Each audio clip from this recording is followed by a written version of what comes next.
Lah, pada pelajaran nahwu pertemuan kemarin itu sebenarnya hanya membahas 2 atau 3 bab aja. Jadi nggak sampai sebanyak itu. Itu kan sampai halaman 38 ya. Jadi dari awal sampai halaman 38 itu yang dibahas sebenarnya hanya 2 atau 3 pembahasan. Yang pertama yaitu pengertian kata.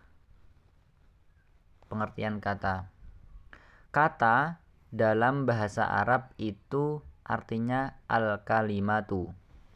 Jadi kalau dalam bahasa Arab ada ungkapan al-kalimatu, maka yang dimaksud dengan al-kalimatu ini adalah kata, bukan kalimat. Dalam bahasa Indonesia kan ada yang namanya kata, kalimat, dan kalimat yang panjang. Sedangkan dalam bahasa Indonesia itu ada yang namanya huruf, kata, kalimat. Huruf, kata, kalimat. Tetapi kalau dalam bahasa Arab namanya al-lafzu atau al-harfu, al-kalimatu, al-jumlatu. Jadi al-kalimatu dalam bahasa Arab itu artinya kata. Kemudian apa yang dimaksud dengan al-kalimah? Al-kalimah di situ artinya apa? Apa arti dari al-kalimah di situ? Pengertiannya apa al-kalimah itu?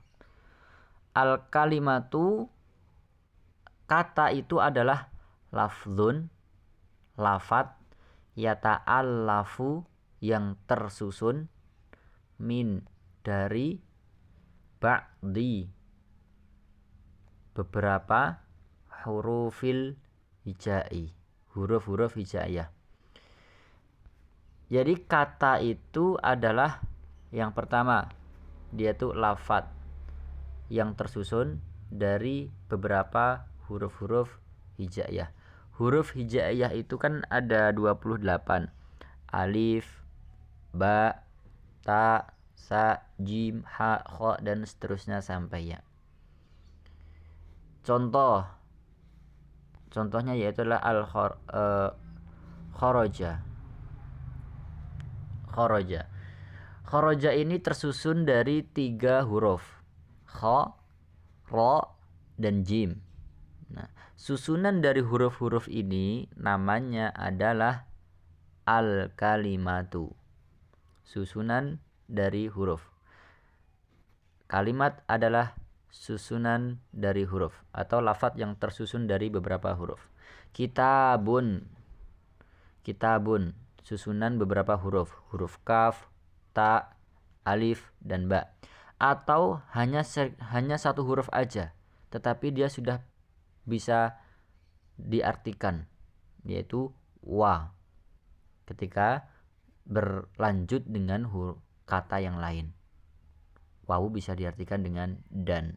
Nah, itulah pengertian dari kata atau al-kalimah. Nah, singkatnya, yang dinamakan dengan al-kalimah adalah lafaz yang tersusun dari huruf atau kalimat yang tersusun dari kata. Kalimat yang tersusun dari huruf. Ya, itulah yang dinamakan dengan al-kalimah. Bisa 2 kata, bisa 2 huruf, bisa 3 huruf, 4 huruf, bahkan bisa 1 huruf. Itulah yang dinamakan dengan al-kalimah. Lafzun yata'allafu min ba'di hurufil hija. Lafaz yang tersusun dari beberapa huruf hijaiyah. Kemudian yang kedua, pembahasan yang kedua, dia membahas tentang macam-macam kata atau al-kalimah. Kata atau al-kalimah dalam bahasa Arab dibagi menjadi 3. Jadi ada 3 macam. Kata dalam bahasa Arab ada 3 macam. Yang pertama adalah isim, yang kedua fi'il, yang ketiga huruf. Ada isim, ada fi'il, ada juga huruf. Nah, apa yang dimaksud dengan isim? Yang dimaksud dengan isim ini adalah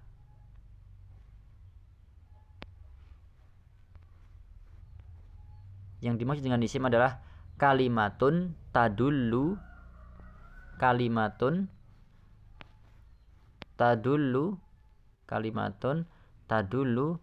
ala maknan.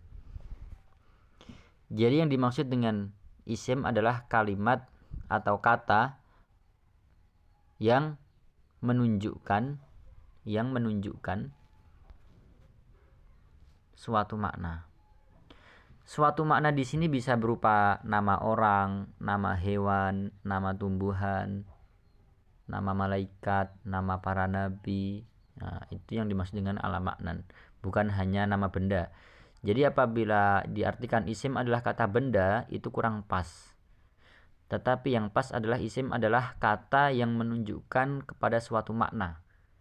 Bisa nama orang, bisa tumbuhan, nama hewan, dan nama kota dan yang lainnya. Kemudian yang kedua adalah fi'lun. Fi'il, pengertian dari fi'il adalah kalimatun. Dia adalah kata tadullu yang menunjukkan ala amalin. Jadi kata itu menunjukkan kata kerja, atau cara mudahnya fi'il itu kata kerja.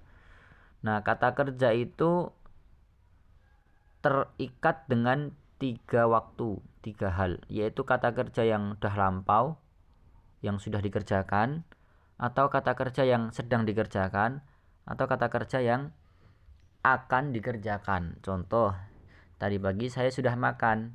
Nah, itu artinya itu sudah dikerjakan. Sedangkan yang sedang dikerjakan, saya sedang belajar. Itu yang sedang dikerjakan. Kemudian yang akan datang, besok saya akan pergi ke pasar. Contohnya seperti itu. Nah, itu namanya kata kerja. Kemudian yang ketiga, macam-macam kata yang ketiga adalah harfun. Harfun artinya adalah kalimatun, kata yadhhar yang tampak, maknaha artinya ma'a bersama ghairiha selainnya. Kalimatun yadhharu maknaha ma'a ghairiha.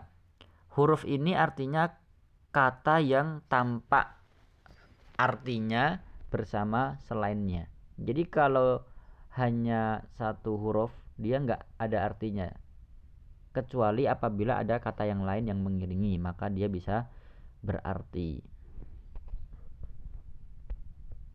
Itulah macam-macam kata atau al-kalimah. Nah, pada intinya di sini adalah kalimat itu dibagi menjadi 3: isim, fi'il, dan huruf. Kemudian yang di bawah-bawahnya ini adalah penjelasannya. Apa itu isim, apa itu fi'il, apa itu huruf.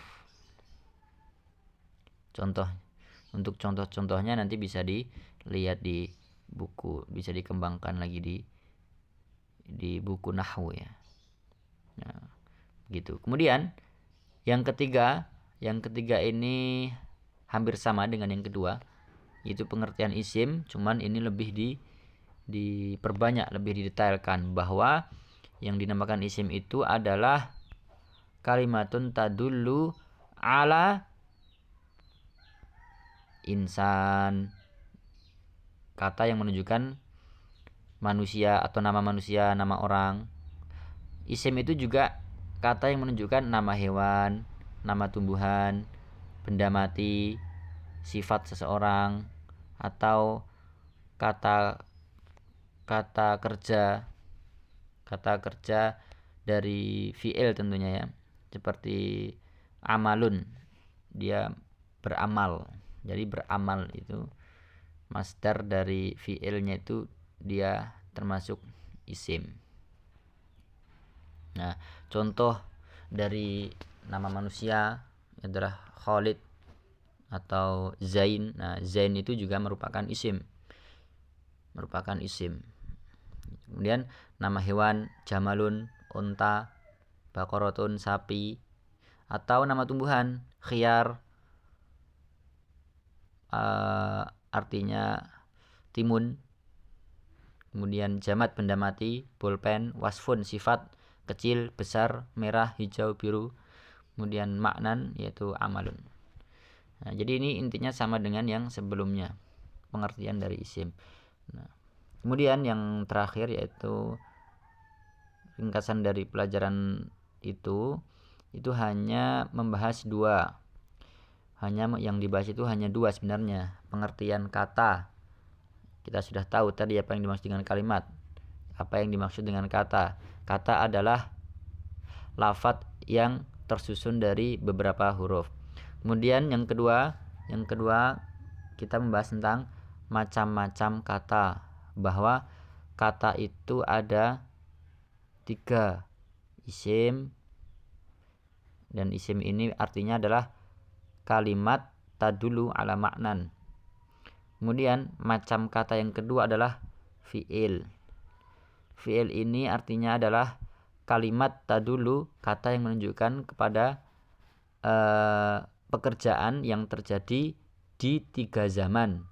Zaman yang pertama yang telah lampau, atau yang sedang dikerjakan, atau yang akan datang. Kemudian macam-macam kata yang ketiga adalah harfun atau huruf. Huruf artinya adalah kalimat yang tidak mempunyai arti. Dia tidak mempunyai arti kalau tidak dibarengi dengan kata yang lain. Jadi huruf itu bisa punya arti kalau dibarengi dengan kata yang lain.